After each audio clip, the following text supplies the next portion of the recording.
Let's talk about the periodic table and quantum numbers, in particular the L quantum numbers. Remember, there are four quantum numbers: N, L, M sub L, and M sub S. N is a principal quantum number that tells us about the energy of electrons and the size of the probability of finding an electron. The L quantum number is what we want to concentrate on now. It's the angular momentum quantum number, and it's got values of 0 to n minus 1. And the M sub L, it goes from minus L to 0 to plus L. And M sub S, the spin quantum number, can either plus a half or minus a half. And the n value is integers that are greater than 0. So that starts at 1 and goes on up. But let's concentrate on that L value for a moment.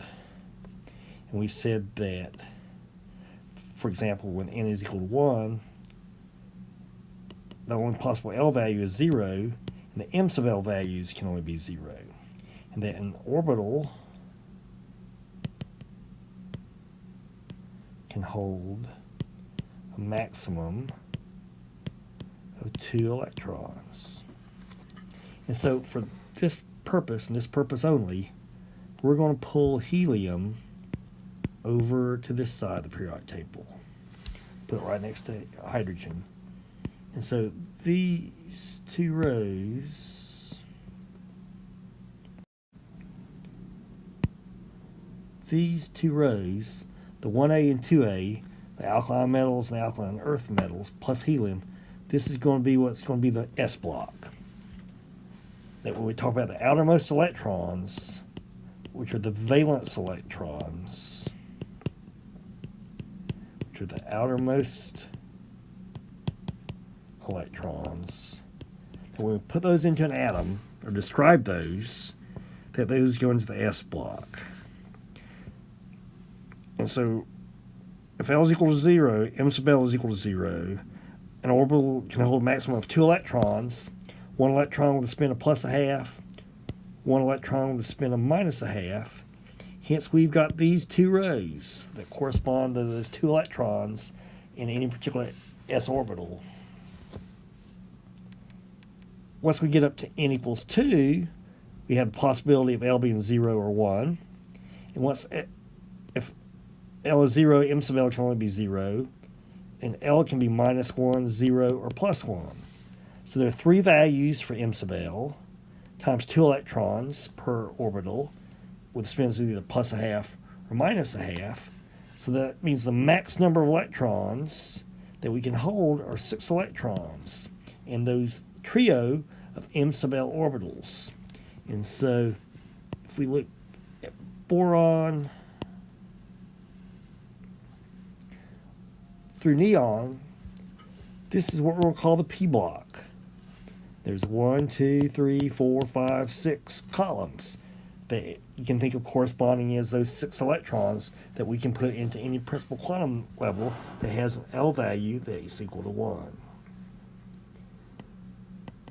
Once we get up to n equal 3, we can have L values of 0, 1, or 2, M sub L 0, minus 1, 0, plus 1, corresponding to S and P blocks, or P orbitals. M sub L, if L is equal to 2, can be minus 2, minus 1, 0, plus 1, plus 2. So now I've got 5 orbitals. These are going to be our d orbitals. And so 5 times 2 gives us a maximum of 10 electrons. So scandium over to zinc, 1, 2, 3, 4, 5, 6, 7, 8, 9, 10. These are our d electrons. They're in the d block. And last but not least, we finally get it up to n equal 4. We've got the possibility of L equal to 3, in which case M sub L can be -3, -2, -1, 0, 1, 2, or 3. So there are now 1, 2, 3, 4, 5, 6, 7 possible orbitals. 7 times 2 is 14. So let's look at these bottom two rows, which are going to become the F block for us. 1, 2, 3, 4, 5, 6, 7, 8, 9, 10, 11, 12, 13, 14. Voila. So if you forget all this mumbo jumbo, if you will, about the number of orbitals that correspond to m sub l and whatnot, you can always get it off the periodic table. If you remember, an orbital can hold a maximum of 2 electrons. So the S block starts with n equals 1.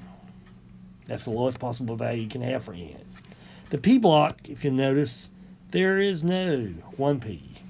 The P block starts with n equals 2.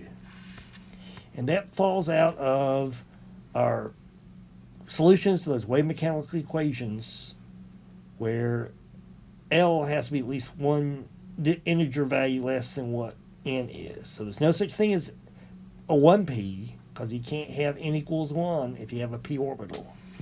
So p start with n equal 2. Likewise, the d start with n equals 3. So this first row is going to be the 3Ds. Next row going across will be 4Ds. Next row will be 5Ds. And those would be 6Ds. S starts with 1. P start with n equal 2. D start with n equal 3. So guess what F start with? N equal 4. So this first row, the lanthanized will be n equal 4, and the actinized will be n equals 5. So keep those in mind, a little bit of periodic table geography, if you will, and this will help you as we will learn how to write electron configurations.